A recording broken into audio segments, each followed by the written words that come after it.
Hello, everyone. We've all heard the tales, grand narratives woven through history, painting our heroes in the brightest of lights. But what if the light, while dazzling, obscured a deeper, more unsettling truth?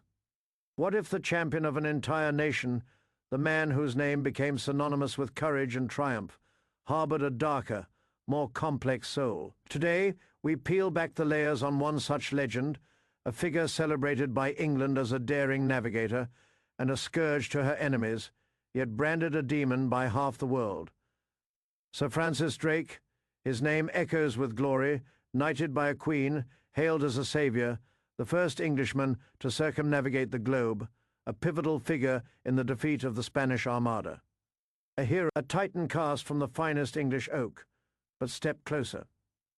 Listen to the whispers that still drift across the oceans he once dominated, whispers of greed, of brutal ambition, of betrayal, and of a hunger for gold that knew no bounds. Was Drake truly England's shining star, or was he merely Queen Elizabeth's most effective and most ruthless pirate? The answer, like the shifting tides, is far from clear, and the journey to uncover it is fraught with peril and astonishing revelations. To understand Drake, we must first understand the crucible that forged him. Born into a devout Protestant family in Devon, England, around 1540, his early life was marked by the religious turmoil that gripped England. His family fled persecution. At an age when most boys learned letters, Drake was learning the language of the waves, the creak of timber, and the scent of salt. He became an apprentice on a bark, a small coastal trader, absorbing the intricate dance of sails and currents. This was no ordinary education. It was a baptism by the unforgiving sea itself. His early career, however, swiftly veered from simple trade. His kinsman, John Hawkins, a formidable figure in his own right, was a pioneer in a lucrative yet morally repugnant trade, the transatlantic slave trade. Drake joined Hawkins on voyages to West Africa and the Spanish Americas, capturing Africans and selling them into bondage. This uncomfortable truth often gets buried under the weight of his later accolades, but it is an inescapable. These were brutal, harrowing journeys, defining not just the commerce of the era, but also the ruthless pragmatism that would come to define Drake himself. The line between merchant, privateer, and outright pirate blurred, then vanished in the pursuit of profit. Then came the pivotal moment, an event that would irrevocably shape Drake's destiny and ignite a lifelong vendetta against the Spanish Empire. In 1568, during a slaving expedition with Hawkins, their fleet was ambushed by a Spanish squadron at San Juan de Alfea off the coast of Mexico. It was a brutal betrayal. A Spanish admiral, despite a truce, launched a devastating surprise attack. Most of the English ships were destroyed, hundreds of men lost their lives. Hawkins, by a miracle, escaped on the Firminian family. Drake, commanding the Fugitive Faye, a small bark, made a desperate, perilous dash for freedom, slipping through the chaos and the Spanish cannon fire. He barely escaped with his life, leaving behind friends, comrades, and a significant cargo of stolen wealth. This wasn't just a defeat. It was a scar, etched deep into Drake's very soul. The Spanish, whom he had once viewed as potential trading partners, were now, in his eyes, treacherous, perfidious enemies. From that day forward, his mission wasn't just profit, it was vengeance. He swore an oath, a solemn vow whispered to the unforgiving winds he would make Spain pay. Every Spanish galleon, every gold shipment, every colonial outpost became a target. This wasn't merely ambition. It was a burning personal crusade, and with it, the legend of the dragon, as the Spanish would later call him, truly began to take flight. Returning to England, Drake was a man transformed, simmering with a righteous fury that perfectly aligned with Queen Elizabeth, eyes burgeoning geopolitical ambitions. England and Spain, two European powers vying for supremacy, were locked in a Cold War, a dance of intrigue and subtle aggression. Elizabeth, a Protestant queen on a Catholic throne, needed a sharp blade to counter Spain's formidable might. But without overtly declaring war, enter Francis Drake. His privateering raids, while technically acts of piracy, served England's strategic interests. They plundered Spanish wealth, disrupted their trade routes, and challenge their dominance, all while providing a convenient layer of deniability for the Queen. He was her weapon, her unofficial enforcer, operating in the grey zone where statecraft met piracy. His reputation grew with each daring raid on the Spanish Main. His tactics were audacious, his planning meticulous. He wasn't just a brute. He was a master strategist, a shrewd tactician, and a charismatic leader who could inspire loyalty and terror in equal measure.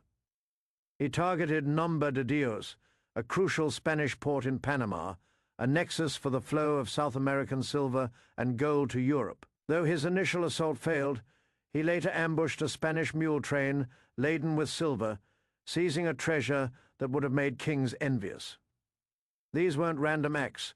They were calculated blows against the heart of the Spanish Empire, and with each successful venture, Drake's notoriety soared, inspiring both fear and a burgeoning sense of English pride. But it was in 1577 that Drake embarked on the voyage that would forever cement his place in history, a journey shrouded in secrecy, steeped in danger, and laden with both unprecedented glory and chilling ruthlessness. Queen Elizabeth, in a clandestine meeting, commissioned him for a mission of immense strategic importance, to sail around the world, disrupt Spanish trade in the Pacific, and potentially even discover new territories for England.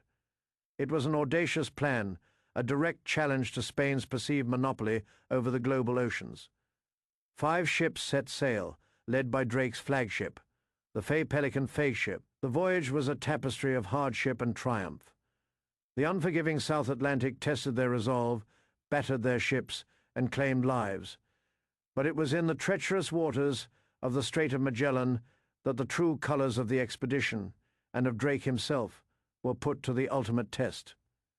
As they navigated the narrow, storm-swept passage, tensions on board simmered. Thomas Doughty, a gentleman adventurer and a close friend of Drake's, was accused of mutiny, of sowing dissent, of plotting against the expedition. The accusations are still debated by historians, but Drake, facing the vast unknown Pacific, made a brutal decision. In a makeshift court, with the desolate shores of Patagonia as a backdrop, Doughty was tried, found guilty, and summarily executed. Drake offered him 2 choices: be abandoned on land or beheading. Doughty chose the latter. It was a stark, chilling act of authority, a clear message to anyone who dared challenge Drake's command. Was it an act of cruel despotism, or a necessary evil, a decisive move to maintain discipline and ensure the survival of the expedition in the face of unimaginable challenges? The historical records are ambiguous, but the incident speaks volumes about the absolute power Drake wielded and his willingness to use it without hesitation. It was a dark stain on an otherwise glorious voyage, a testament to the ruthless pragmatism. One could almost hear the wind whispering, "Will Dragon," having asserted his absolute command. Drake pressed on, becoming the first Englishman to navigate the Pacific.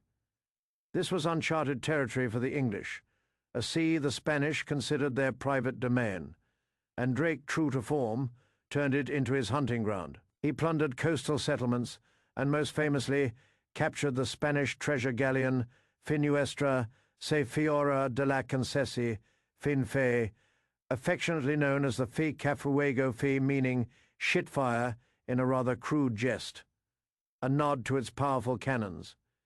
This ship was laden with an immense fortune in gold, silver, jewels, and precious cargo. Imagine the scene: a daring chase, the English ship outmaneuvering its larger, slower opponent, the tension mounting with every passing moment, then the dramatic boarding, the exultant cries of the crew as they discovered the unimaginable wealth.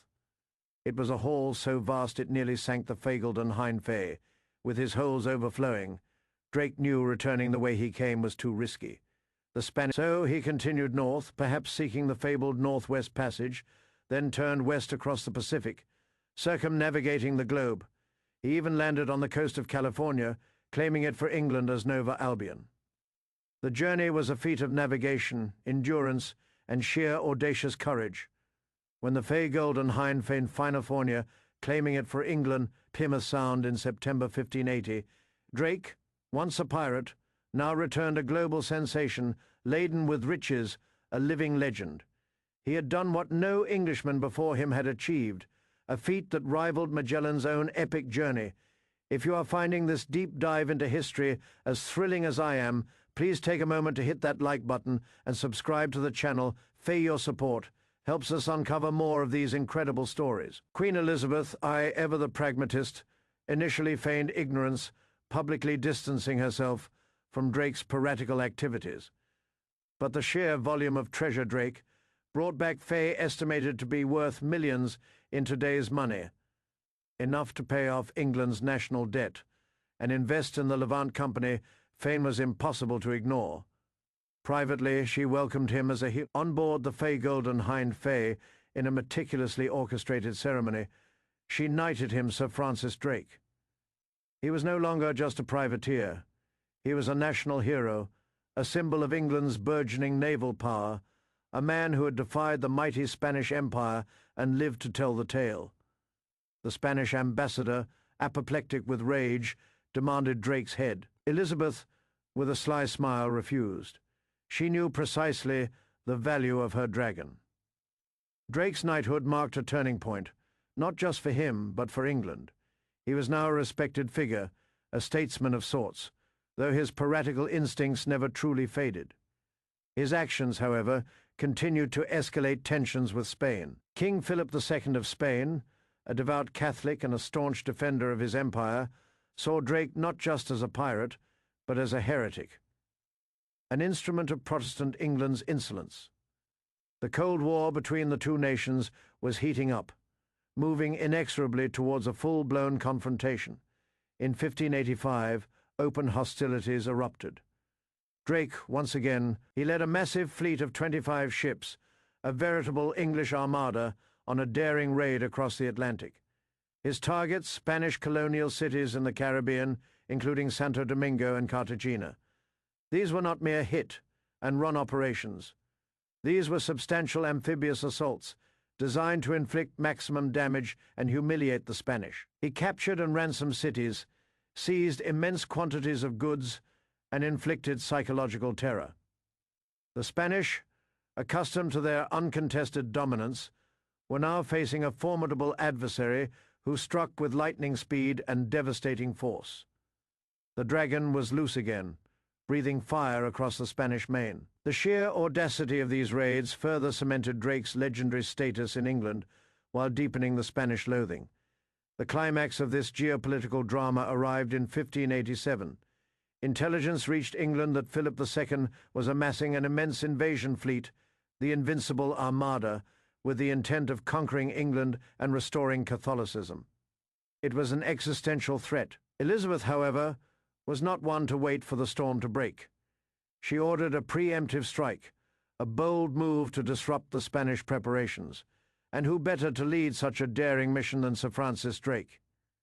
He sailed into Cadiz, one of Spain's busiest ports, with a fleet of English warships. What followed was a masterclass in naval daring. He attacked the Spanish ships at anchor, burning and sinking dozens of vessels, destroying vital supplies and significantly delaying the Armada's launch. Drake famously described this act as singeing the King of Spain's beard, a colorful metaphor that perfectly captured the audacious insolence of the raid. This wasn't just a battle. It was a psychological victory, a blow to Spanish morale and a boost to English confidence. But the true test came in 1588. The Spanish Armada, though delayed, was still formidable, a colossal fleet of over 130 ships, carrying some 30,000 men.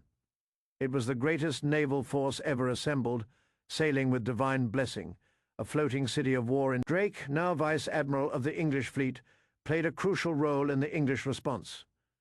As the Armada sailed up the English Channel in a crescent formation, almost impregnable, the English, with their smaller, faster, more maneuverable ships, harassed its flanks, firing from a distance, unwilling to engage in a close-quarters brawl against the towering Spanish galleons. The decisive moment came off. Drake, alongside Lord Howard of Effingham, unleashed the legendary fireships. Under the cloak of darkness, 8 old burning ships, filled with combustibles, were sent drifting into the tightly packed Spanish fleet. panic erupted. The Spanish ships, fearing an explosion, cut their anchors and scattered, breaking their carefully ordered formation. It was chaos. The English ships, seizing the opportunity, pressed their advantage, inflicting heavy damage on the now vulnerable Spanish vessels. The battle raged, a maelstrom of cannon fire and desperate maneuvers.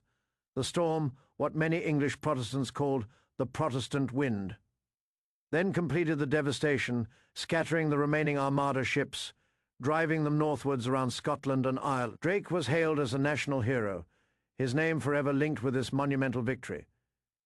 He stood at the pinnacle of his fame, a veritable colossus of the age. Yet, even amidst this triumph, whispers of Drake's character persisted.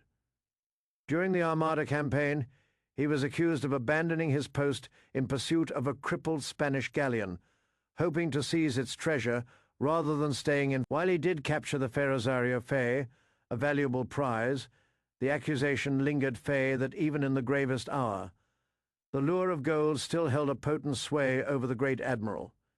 It added another layer of ambiguity to his heroic image, a reminder that the line between duty and personal gain remained perpetually blurred for Sir Francis Drake. For someone who was such a central figure, even his glorious moments carried the weight of suspicion, a shadow that stretched across his achievements. After the Armada, Drake's star began its slow descent.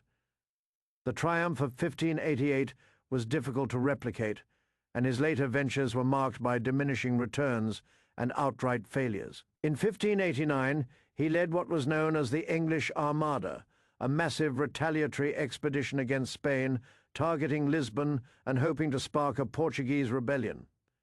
It was a disaster. Poor planning, inadequate supplies, disease, and fierce Spanish resistance led to heavy English losses.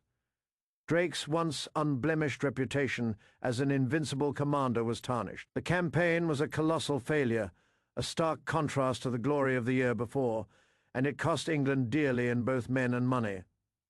Elizabeth, who had showered him with favour, was now deeply displeased.